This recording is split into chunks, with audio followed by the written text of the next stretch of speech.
I'm Richard Piet. Welcome to another in our series of visits on the Battle Creek City Connection podcast. This is the official podcast of the City of Battle Creek government, and we invite you to follow us wherever you get your podcasts or check in at the city website for details on the past episodes that we've done and the future ones that you will see in short order. Want to welcome to the program today the Battle Creek Police Chief, Shannon Bagley, and Diversity, Equity, and Inclusion Officer, Kimberly Holley from the City of Battle Creek. Welcome.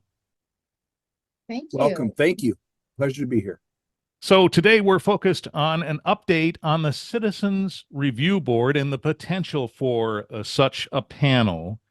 And I thought maybe we'd start with you, Kim, and talk just a little bit about what the purpose of such a panel is. Absolutely. So probably the first thing that comes to mind for people is, accountability. But also oversight boards really support effective policing and serve as another bridge in terms of relationship building with the community and the police department, and helps to increase trust, public trust in law enforcement. And I think over recent years, we've seen oversight boards move from a reactive approach to more of a proactive approach, really focused on that trust building aspect of oversight boards. I do want to hear more about that. I'm curious first, though, Chief, what your impression as well of the purpose of such a board is from your point of view. Well, certainly, I echo just some of the things that Kimberly said, but it's an opportunity not only for accountability, but transparency through processes within the police department. I think that, we all, regardless of the profession, but specifically here, we're speaking about law enforcement, is that legitimate, right? That legitimacy component to how we go about providing the service of law enforcement, serving and protecting the community. And I think this is an excellent, another avenue in which will lend itself to the accountability, transparency, and then the legitimacy of our systems and processes within the organization. It's an opportunity to help build those relationships continually, while also giving the community opportunity to be involved in the process, right? And to have questions answered when they arise. So I think it's a very positive thing, and I think it's a necessary thing as well. Kimberly, you talked a little bit about the proactive nature that has evolved from the development of these kinds of panels. Maybe you could elaborate on that a little bit. Sure. Oversight boards actually date back to, I think 1928 was the first one on record in California. The Los Angeles Bar Association established a committee to review complaints of police misconduct. And over the years, they have evolved, and actually the number across the United States have doubled within the past 20 years, or more than doubled. So probably there are about nearly 250 oversight boards across the United States. There are various models. And I think, several years ago, you would see these evolve from a reactive standpoint. Maybe there was a high profile incident and community wanted more accountability or transparency, as the chief described. But more recently, it has definitely been a more proactive approach in terms of really wanting to build that partnership and that community trust, and the transparency that the chief spoke to. Chief, when you think about these kinds of panels and the notion that Kimberly just mentioned, that many of them have evolved from high-profile incidents. Certain. I think what you're saying is you have seen these be productive in different ways and not evolving from such things. Did I understand that right? Yeah, certainly. I think number one, the the review component, right? Being able to ask questions and receive answers pursuant to an incident. That's one component of this specific board. The ability to talk about emerging and developing departmental policies and procedures that have impact within the community, right? The ability for this committee to help with community engagement, right? To bring forth issues that they're hearing from their constituents without in the community to the forefront so that we can get ahead of, right? It's always get ahead of something before it becomes a bigger issue than what it is. So it's the ability to build the relationship through information sharing and in a lot of ways receive information faster than we normally would, which will cut down on that learning curve for us so that we can get ahead of whatever issues. And also, to say good job or job well done by officers that are doing amazing work within the community. So I see this as a holistic approach to many different areas that this committee has the opportunity to touch. As we mentioned at the onset of our discussion, the notion of this kind of a panel has been discussed for some time. There was a citizen survey that took place in 2022. And since then, Kimberly, your position as DEI officer has been established, and you've joined the city. As this was evolving, now you've sort of jumped onto this moving trolley, you might say. How do you see it now, and how did that change any of it, having a DEI officer now part of the conversation? I don't know that it necessarily changed the process. So this was, and it has been throughout, a community initiated effort led by the NAACP and several other community-based organizations that approached the city with a proposal to form an oversight board. And the city manager's office and the human relations board have really vetted the process and done research on the different models. As you mentioned, conducted a survey. So when the DEI office was formed, typically that process would have been routed through the DEI office. Mm-hmm. So I did kind of come in midstream and really my role is to help steward this community-led effort through to commission consideration in partnership with all those that have been involved leading up to today. I suppose by the same token, Chief, you joined after this conversation had started in the position of chief. Did you see it in any different sort of way than perhaps it had been discussed previously? No, because I think that there was no landing, right? So we were kind of exploring what the options would be for this.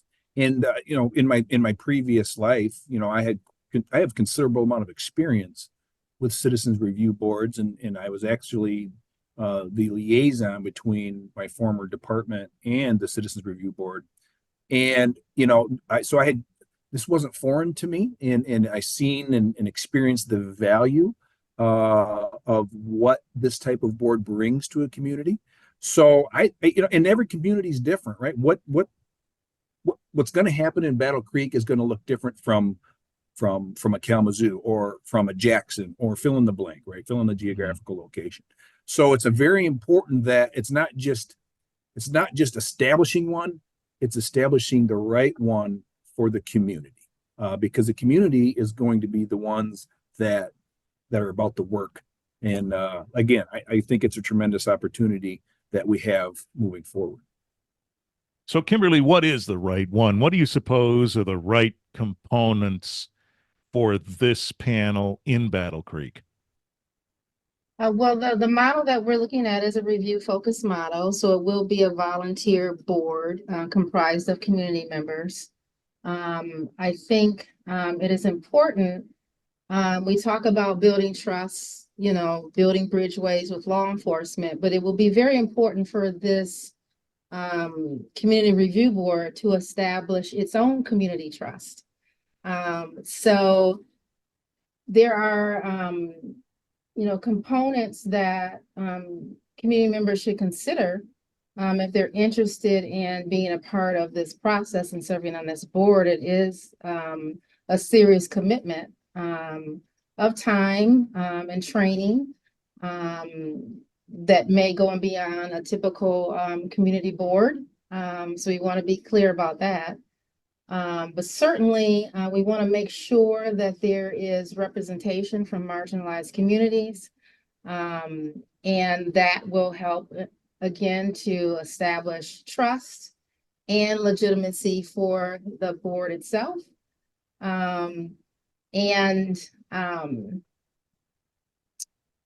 To just be transparent throughout the process, I think, which is one of the reasons why we're having this conversation, is to broaden that community awareness that this is something that's under consideration, that it's a positive for our community, and looking forward to where this can take us in terms of, again, our community relations with the public. So someone's listening to this and they're debating about whether or not they should present themselves as a candidate for this board. What would you say to them, Kimberly? I would say you don't necessarily have to have a legal background or extensive knowledge in law enforcement. We will be providing training for board members, but it should be something that you're taking seriously. This is a definite commitment of time and learning. And so it's something that you'll definitely have to, attendance is going to matter. And just learning the processes. What do you do in terms of review? What are the different practices and procedures of law enforcement that should be taken in consideration? So that would be the main thing that I would stress, is that this is definitely a serious commitment of time and intellect. But you don't have to have, a certain background or knowledge to be a part of the board. Chief, you mentioned that you were a liaison previously in your prior service between the police department and such a panel. What did you see as the most useful kind of interaction and approach Sure. that was productive?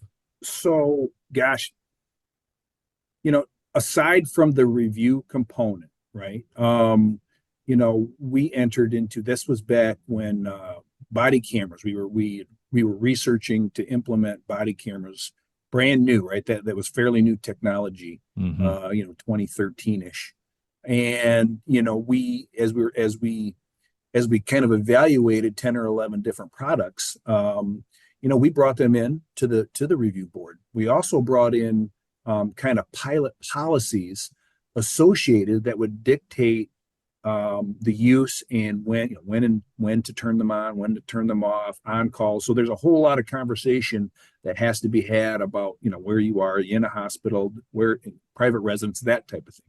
And that panel really had input in reviewing those policies and then providing feedback back to the department, and that we kind of had to seen through our city attorney, so that they helped construct the body camera policy for the officers, with the new technology. So that was a really it was a great exercise in what transparency looks like. And it went well. It went very well. And so it's not just, I know we're calling it a review panel, because it is. It's the review of fill in the blank is going to be a big component, but there's so many other opportunities and work to be done within this panel outside of just the review component. Well, that's an interesting point. Kimberly, we certainly talked about the law enforcement connection here from this panel, but are there other connections and input that this panel could provide that might be useful in other ways or other areas of the city? Absolutely. And I think the chief touched on it earlier in terms of being a voice for community members and that two-way communication channel. There's information to bring to the city and to our law enforcement. And there's opportunities for community education around law enforcement and other city policies and practices where this board can really have a pivotal role in being that, again, that bridge. Is what I would add. So, what's our timeline? We've talked repeatedly about how this has been a long time coming. What do you see as the next steps, and how quickly would something like this come together? In terms of next steps, I think we would be looking to bring this back before our city commission in early spring. If it were to move forward in the process, there would be an introduction of a resolution. And then at a subsequent, usually that next commission meeting, there would be an actual vote on whether to establish the Community Oversight Board.